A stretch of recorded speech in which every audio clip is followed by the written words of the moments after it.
And that was hard for him to recover because, I mean, once a crew or cast mutinies on you, it's kind of hard to win them back. That's a whole different thing. So witnessing that was but I took the lesson from that, which is to stay humble and be grateful for those that are working around you and acknowledge their effort and expertise that they bring to the table. Thank you. For those that are just tuning in, you're tuning into Frame to Frame here with Carl Seaton, director and 2020 nominee for an NAACP Image Award for Best Director in a Drama Series. It was for Snowfall, correct? Yes, for Snowfall. Snowfall. Okay. Yeah. So I wanted to ask you, is it harder for you? I'm sorry, what you say now? That's good. What's up, Rick? Okay.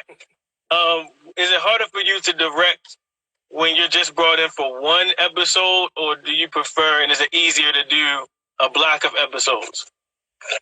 I mean, they both require the same amount of effort, same amount of focus, same amount of craftsmanship. So it's not like one is easier than the other. I mean, the thing about it is you don't take any days off. You don't take any episodes off. You don't take anything lightly. You don't just mail it in and you just throw it like, well, it's going to be what it's going to be. You always try your best to make it the best episodes you possibly can. Okay. So let's talk a little bit about the audition process for actors out there like myself who are dying to hear from a director. What do you look for in an actor ultimately inside of the audition process? And then we can talk a little later about what you look for once you got them on set as well. Well, the biggest thing you look for is authenticity. Meaning you want to believe what they're experiencing in that moment at that moment. Mm-hmm. So, and that could be a lot of different things, but a very natural way of expressing yourself and having your wits about it as well. And like I said, when I say being in that moment, you're applying your wits and your and your experiences to that moment so that I can watch it, knowing you're reading a paper, but I'm believing you're in that moment. Right. That's probably the biggest thing. And then also being able to be flexible. You know what I'm saying? If you can't, if you're going to deliver it one way, that's limiting to us because you want to get it. You want to have multiple options, and sometimes you can deliver one line 5-10 different ways. Right. You want to find, and sometimes it's about working with the actor to find those moments. Sometimes you may have an idea on the day, but as you get to working with the actor, they may bring an idea that elevates it. You all may come to some collaborative aspect together that makes it even better than what you thought it was going to be, just jumping off the page. So it's finding those actors that that have that ability to work their craft, that have honed their craft, that can mind themselves to bring things out that you didn't expect and things like that. Okay, thank you. And you said something on your show, the show that you were on last night, and I don't want to have you repeat yourself, but it really ministered to me when you were talking about how a lot of times, you thought it was important to put it out there that the director, specifically you, are rooting for the actor. Specifically in the audition. Could you just delve into that a little bit? Absolutely, man. I mean, sometimes I talk to actors and they have this general idea that it's them against us. When they come into a casting situation, they see these people sitting there looking at them. It's all eyes on them. And it's 4 or 5, maybe 5 people in there, some producers, myself, the casting director, her assistant, or maybe 2 assistants. We're all giving you this undivided attention. And actors come in thinking like they're judging me. I'm not up to par. I don't deserve to be here. So they start getting mentally negatively attacking themselves. And I think that's the misconception because we're in that room rooting for you because we have so much work that has to be done. Right. That you coming in nailing this audition makes our job that much easier to say, okay, let's book this person. Now let's move forward. So, when you come in and you flex and you show your skill set and not just show your skill set, but also show that you have the ability to, create different variations, that makes it easier for all of us. You know what I'm saying? Because that's just one less check off the box. One less box we can check so that we can move forward. Because like I said, everybody in that room has a million other things that they have to do that day just so that the production keeps moving forward. Right. So it makes our job easier when you come in and kill it. So, yeah, for them to think that it's us against them and we're not impressed and we're judging you and things of that nature is a huge misconception. Mm-hmm. That's powerful, man. I can't tell you how many times I've gone into auditions and I'm just like, okay, all right. Yeah, I mean, everybody's different. Everybody has a different method. You know what I'm saying? I think you get a lot more it's a lot more effective when you create a warmth in there and it's more inviting. You know what I'm saying? Right. And when people can relax as much as they can in an audition process, it allows for that your ability to shine forth, a lot easier. Right. So, what is one of the your favorite sets to be on or to have been on? I've enjoyed a lot of these sets, man. Probably one of the biggest is Chicago PD because it's like a family to me. I'm from Chicago, and to work with these professionals, man, and there's some pros on this show, and not just the cast. You know what I'm saying? I'm talking about the crew.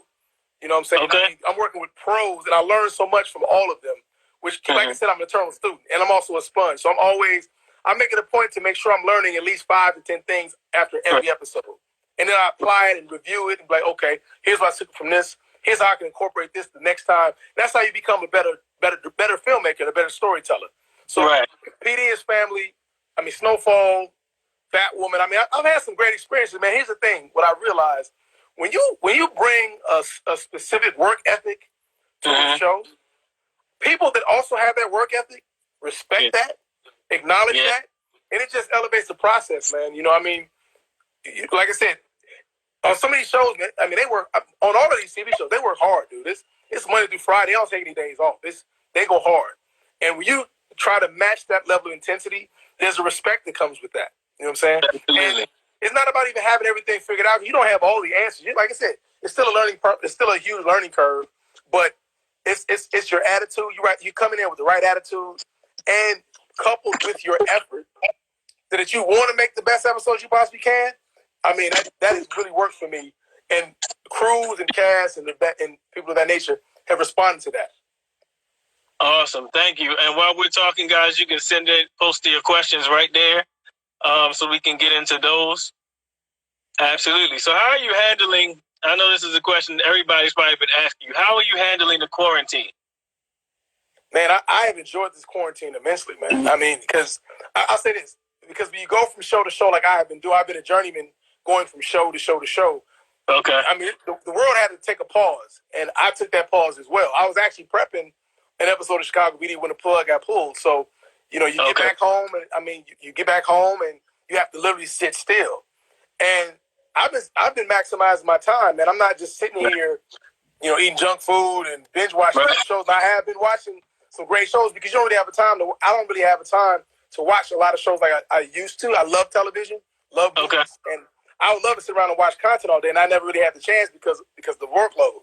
So I've been able to sit back and catch up on shows that have been on my list for a long time, get into some new shows, study some filmmakers, and work on my craft. You know what I'm saying? I'm reading books, working on my craft, talking to other directors, just getting insight to make me a better filmmaker. Okay. And Marie, I'm sorry, Mia. I'm sorry, I'm messing up your name. I'm just going to do Mia. Mia said, yes. Yo, Phil, what's up, yo? Thank you. What do you have the quarantine plan? To get back to work, whatever that entails. Right now, everybody's still figuring out what production will be like. People are throwing things out. It hasn't really been solidified. It's still coming. So, it's coming together. And once those plans have been put in place, it's just about getting back into the game and into the grind of, putting out more content. Because another thing this pandemic has shown is people like content. They consume stories. They consume movies. They consume television shows. So there's definitely a hunger and a desire for that. So, the industry wants to get back to that. Everybody wants to get back to work, like I said, we work long, very long hours. Yes. And it's not an easy job for anybody in this industry. But having this time to pause really has helped me to reflect on how magical what we do is, and how it can move somebody that you least expect. How you can have somebody, see something that you've done, and it just hits them and moves them in a positive direction. You know what I'm saying? So, or even just touches on the subject matter they had been trying to touch on and didn't even know how to mention or bring up or something like that. So it's a hell of a connection our art does with the audience, and I think it's very important. Absolutely. You definitely pulled that off too. Back to Bad Dad Rehab. If you haven't seen that out there, you have to see it. The scene where I forgot the actor's name. He was in one of my favorite shows too. is the scene where the one that was divorced. He was like the executive, and then he was making things right with his daughter and his ex-wife. Oh, Rob Riley, yes. Right, Rob Riley. Shout out to him. And he was trying to explain, you know, how he didn't understand how family worked. You know, how he can handle contracts and everything, but when it came to family, it was a foreign concept. And so that scene right there was powerful. And it's actually a monologue that I'm adding to my repertoire now because it reached me that well, man. And so I also wanted to know, what do you look for when you have scripts that have been sent to you or opportunities that have been sent to you? How do you determine which one you're gonna go for? I mean, well, the biggest thing, man, with scripts, because as they come in, you have to see how you connect to the material. Some stories speak to you, some don't, and just being honest with yourself about it, and looking at your first reaction to the script, and then looking at it again, like, I mean, because if you were to, you know, align yourself with a script in a project and say, I'm going to make this film, that's a lot of time, effort, and energy that you're going to invest in this. And it will consume your thoughts. So you want to make sure that this material speaks to you, that you will be able to not just, you know, see what's on the page, but elevate it from the page. And you just want to make sure that you'll be able to maintain that level of intensity from beginning to end. So it has to speak to you first. It has to touch your gut. You know what I'm saying? It has to move you to want to tell that story. And then everything else will build from there. So it's really, you know, your gut instinct reacting to it. Okay. And also, do you have a different process for taking on a show that you've seen versus one that you haven't seen? Like a TV series? Well, if I do a show, I try to watch as many episodes of that show before I do it as possible, just so I can learn the world and the language of that world. So that's all about preparation. And that's why I haven't done too many shows that I've never seen. I've never done a show. The only show I've done that I've never seen before was Batwoman, because that was a season 1 show. Okay. So other than that, most of the other shows I've done have been up and running. They were either late in season 1 or early in season 2 and so forth and beyond. So I'd had templates to study, to look at. You know what I'm saying? Okay. So that was that's always a part of my homework. I study the show, and not just for its language, but you want to make sure you understand the characters' arcs, things they've experienced that you may be able to apply to your episode. And when you've done your homework like that, that just enhances the conversations you have with the actors as well. Okay. Yeah. Could you explain or give some detail into the importance of networking in our field and the importance of networking? You know, man, I'll be honest with you, man. I'm not the best networker. I wasn't the one that could go to a party and give out my card and shake hands. I'm not that kind of guy. Okay. So I was always want to let my work speak for me more so than me networking and things like that. But what I did learn is what you want to do is everybody likes to network with folks that they're looking up at and they aspire to be like. And that's probably, you kind of do yourself a disservice when you do that. It's best to network with people next to you that are just as hungry and just as passionately driven as you are, so that you all can collaborate and work together and keep and get some things done. You know what I'm saying? So yes, sir. Now, I'm not saying don't try to connect with people that you aspire to be like, because that can lead to some things as well. But because you have to do multiple forms of network. You can't just do one thing anyway. So while you're doing that, trying to get conversations and spark interest with them, you also want to be looking at who can I work with? Who's a DP? Who's an actor? Who's a producer that I can put a project together so I can keep things moving forward? And that can become your team. Absolutely. Thank you for that, man. You in here preaching today, sir. That's great. Okay, what are the some of the do's and don'ts for directors who are just starting? Like your top 3 or 4 do's, your top or 4 points of advice to do, and some things you should stray away from. Do educate yourself. Everybody, I mean, there's always this whole conversation about film school and everything like that. Film school is cool, but nowadays, because of technology, you can learn probably more than you could in film school if you just apply yourself. You know, Google, YouTube, various websites, American Cinematographer. I mean, there's so many gold mine locations that you can just mine and get information from that can make you a better filmmaker. Because the goal is to become a better storyteller. You want to learn the art of storytelling. It's a craft, and you want to strengthen your craft. So I would say constantly educate yourself. learn the landscape in which you're trying to. So educate yourself. Start to go about learning the business of the business. Mm-hmm. And don't just talk about it. Film is an active medium. You got to do it. And you know what? People want to wait till it's perfect. Everything's going to be right. It's never perfect. It's never 100% right. You just got to go. And sometimes you're going to make a bad film. And what you need to do is, when you make a bad film, is be honest with yourself. Because some people make horrible movies and think it's amazing. And then I learned. Stand by it. And they stand by it. Yeah, they'll down that sword. But when you are humble enough to say, okay, I got it done, yay, but it wasn't connecting the way I needed to connect, and it didn't reach, it didn't have the bandwidth I needed it to have. Why was that? You know what I'm saying? Okay. So you got to break. You have to be hard on yourself. You have to break your work down and say, okay, I could have tightened this up here. That visually wasn't the most telling way to do this, and that'll strengthen you as a filmmaker. And then also find competent filmmakers that you trust and let them take a look at. You know what I'm saying? Let them take a look at your work, and they'll give you quantifiable notes. Not just I liked it or I didn't like it. You want somebody to give you notes like, yo, your pace was slow here. You needed more coverage here. You need to, you need to be clear with your intention. Don't be ambiguous. That's another thing a lot of young filmmakers do. They'll make these ambiguous stories. And to me, ambiguity is the death of a storyteller because you need to be clear with your story's voice. Whether someone agrees with it or not, they need to understand this is what this story is about. Here's what laying it all out so that they can either invest, accept it, reject it, agree with it, disagree with it. But either way, however they respond to it, make sure they engage in it. And ambiguity keeps you from engaging because you're trying to figure out, well, what did that mean? And you have a difference of opinion, and you open yourself up to loose misinterpretation. So those are probably the biggest don'ts. That was great, man. Are y'all listening? Are y'all listening to the knowledge, man? That was dope. Thank you, sir. Yeah. Ralph in the building.